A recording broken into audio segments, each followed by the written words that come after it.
ሰዎች በህይወታችን ውስጥ ይመጣሉ ይሄዳሉ። ይህ የህይወት ሀቅ እንጂ አደጋ አይደለም። ህይወት ባስ ብትሆን የትኛውም ባስ እንደሞላ ከመድረሻው ላይ አይደርስም። በየፌርማታው ሰው ያስወጣል፣ በየፌርማታው ሰው ያስገባል። ህይወትም ልክ እንደ ባስ ከብዙ ሰው ጋር በብዙ የህይወት መንገድ ታገናኘናለች።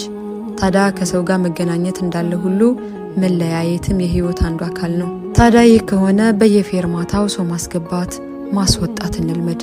መድረሻቸው በደረሰ ቁጥር ልባችን አይሰበር። የመውረጃ ፌርማታው ላይ የደረሰን ሰው በየትኛውም ጨዋታና ቀልድ አብሮን እንዲሄድ ማድረግ እንደማንችለው ሊሄድ ያለንን ሰው አትሄድ ቅር ማለት ትርፉ ከንቱ ድካም ነው። ሹፌሩ አንዱ ወርዶ ሌላኛውን አላስገባም እንደማይለው ሁሉ እኛም አንድ ሰው ሂዷል ብለን በራችንን መዝጋት ተገቢ አይደለም። የህይወታችን ሹፌር እኛ ነን።